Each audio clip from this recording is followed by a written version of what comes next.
Bonsoir à tous, bienvenue dans Views. Voici les titres du journal de ce soir.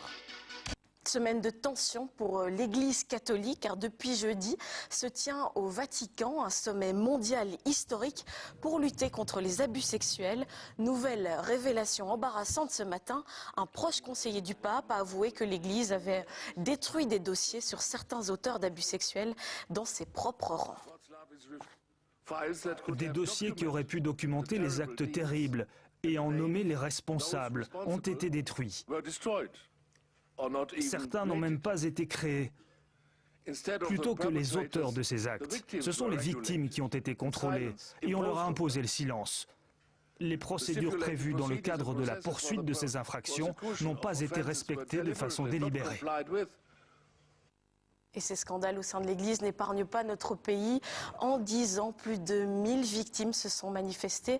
Parmi elles, 3 enfants devenus adultes aujourd'hui qui ont accepté de témoigner au micro d'Aline Jacobs et de Benjamin Carlier.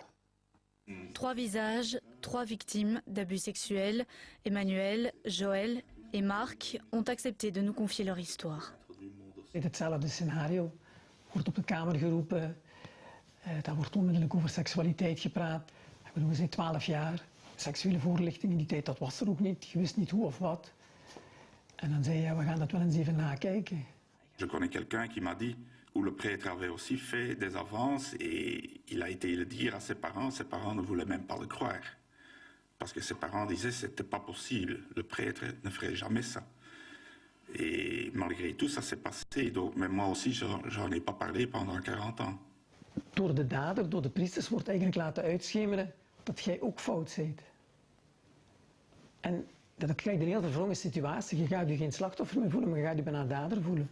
Joël, quant à lui, a tenté de prévenir des membres de l'Église, mais sans succès. À 17 ans, j'en avais parlé à l'évêque auxiliaire de Namur et il ne m'a jamais répondu. Ils ne m'ont pas aidé, tandis qu'ils ont protégé le prêtre sans arrêt. Ils lui ont mis une autre paroisse. En avril 2010, l'ex-évêque de Bruges, Roger Vengelu, reconnaît des abus sexuels sur plusieurs enfants. Un scandale qui sera comme un déclic pour certaines victimes.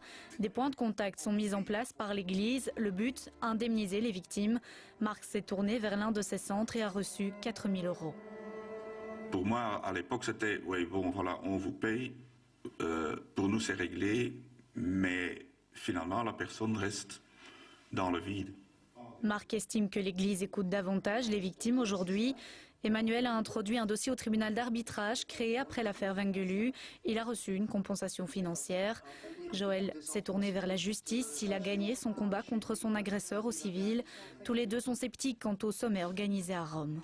Ik ben heel benieuwd ook wat er nu in Rome gaat gebeuren met die hele conferentie die dan toch specifiek zou gaan voor seksueel misbruik. Wat ik jammer vind is dat de kerk, dat ze niet op één lijn zitten. Et la tolérance zéro que le pape demande, Jean-Paul II utilisait ce terme-là également, Benoît XVI également, mais tolérance zéro, c'est que des mots. Le pape appelle à des mesures concrètes et efficaces et parle des abus sexuels commis par des prêtres comme un fléau. En Belgique, depuis 2010, 1054 personnes se sont déjà faites connaître comme victimes auprès de l'Église. En bref, dans notre tour de l'actualité, R. Kelly ne se sent plus vraiment pousser des ailes. Le chanteur américain du tube des années 90, I Believe I Can Fly, s'est rendu lui-même aux autorités hier soir. Après des années de soupçons, il est inculpé de 10 chefs d'accusation d'abus sexuels, accompagnés de circonstances aggravantes, puisque la plupart des victimes présumées étaient mineures. Sa maison de disques Sony Music a rompu son contrat. Il n'y a pas eu de gros débordements hier en Algérie. 41 personnes ont été arrêtées lors de manifestations. Les observateurs sont surpris par le caractère massif, pacifique et spontané de ce mouvement de contestation.